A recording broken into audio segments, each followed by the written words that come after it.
Le Xpeng G6 refait parler de lui, notamment donc un 1080 en 12 minutes grâce à l'architecture donc 800 volts. En fait, il y a un abaissement de la tension, de la chaleur indirectement. On a des câbles qui sont plus fins et donc ça va permettre d'envoyer plus de puissance finalement dans la batterie. Comme vous le savez, les batteries peuvent se le permettre, mais on va pouvoir se poser la question de la durabilité. Hyundai Kia l'ont déjà fait.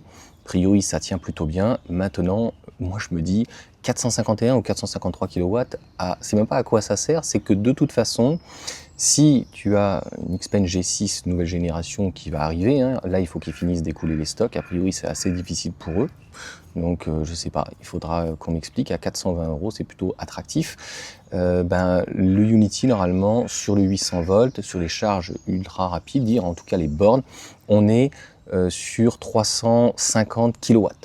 Donc de toute façon, vous serez dans l'ensemble bridé. Je ne parle même pas donc du 400 volts. Il y a un convertisseur, tout est prévu, etc.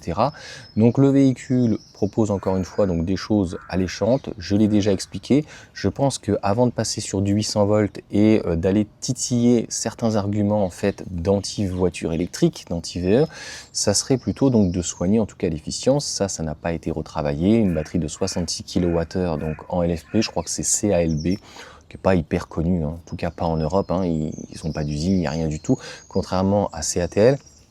Et donc une batterie de 66 kWh et en WLTP qui est donnée à 435 donc, km. C'est assez faible. Si par exemple la concurrence, hein, le modèle Y avait une batterie de 66 kWh, imaginez ce qu'elle serait capable de faire en batterie donc LFP. On est déjà à 500 km donc sur 62,5. Donc ça fait pratiquement 10% de plus, hein, pas tout à fait. Donc je pense qu'on se rapprocherait des 530, 540 donc, km, donc 100 km de plus. Donc finalement, le temps que vous allez gagner en charge, eh bien vous allez le perdre en distance parce que le véhicule n'est pas assez efficient. Ça, c'est la première des choses.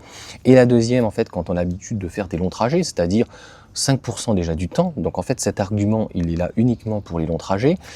Pour le reste du temps, cet argument ne sert strictement à rien, si ce n'est que c'est vrai que le 800 volts va permettre un regain de puissance, va permettre donc des câbles plus fins, mais je l'ai déjà expliqué, il faut des composants donc qui soient de meilleure qualité en tout cas et qui coûte plus cher. Donc le pack aujourd'hui coûte, en tout cas le faisceau et l'architecture coûtent un peu plus cher.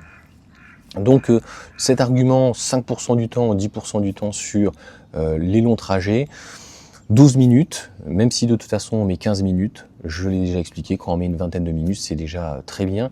D'ailleurs, c'est pas que j'avais fait là, j'avais dit que c'était très bien la batterie qui est énorme, hein, de 89 kWh, hein, l'Alpine A390, donc avec une batterie énorme, un 1080 en 25 minutes en 400 volts, moi je trouve que c'est très bien. Donc ce qu'il faut, encore une fois, c'est soigner l'efficience. L'efficience fait la consommation et la consommation fait que, est-ce que finalement dans son véhicule électrique, on gaspille ou pas? Et est-ce qu'on a nécessairement besoin d'avoir ce type d'argument à un moment donné? Avant, on était sur des 50 minutes, 1 heure, 40 minutes, 35 minutes. Donc à partir du moment où on est aux alentours de la vingtaine de minutes, l'argument des 5 minutes, est-ce que c'est nécessaire? Donc voilà, on ne va pas encore remettre le doigt là où ça fait mal ou dans la prise. N'hésitez pas à mettre un petit commentaire, dire ce que vous en pensez. Alors autant en Chine, ça peut être intéressant parce que c'est une contrée qui est beaucoup plus grande, c'est complètement différent, ils ont des prolongateurs, etc. Ils ont des bornes de 1000 kW, ils gaspillent, ils ne respectent rien en termes d'environnement.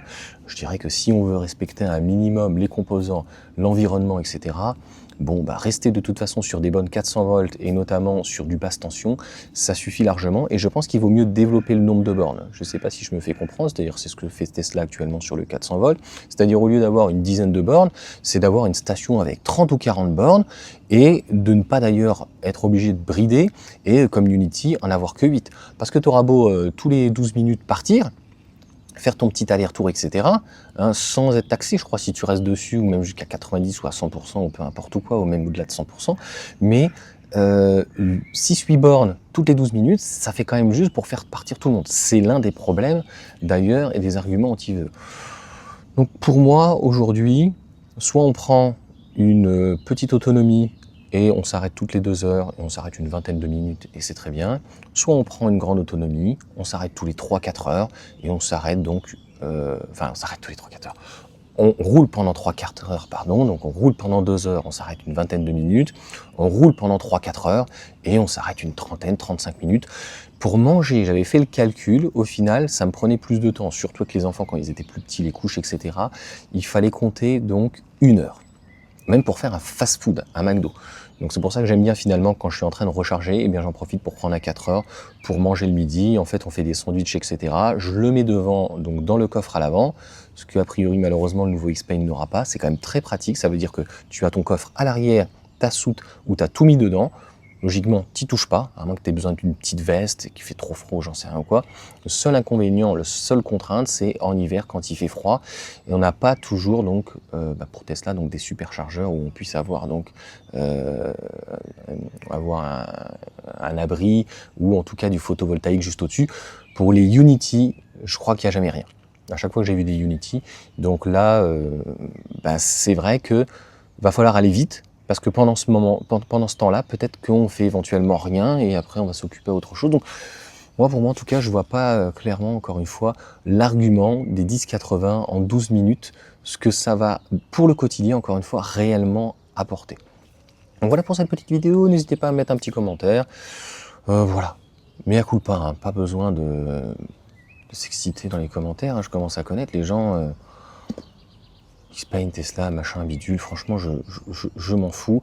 D'avoir un acteur, encore une fois, supplémentaire, c'est une bonne chose. La seule chose, c'est d'être un minimum honnête et de reconnaître les qualités d'une et les qualités de l'autre, les défauts de l'une et les défauts donc de l'autre. C'est pour ça d'ailleurs que je ferai une vidéo sur le modèle Y aussi, avec ses qualités, pourquoi l'acheter, mais ses défauts, parce qu'elle en a aussi donc beaucoup, et ça laisse le choix donc à tout le monde, ça il n'y a pas de souci.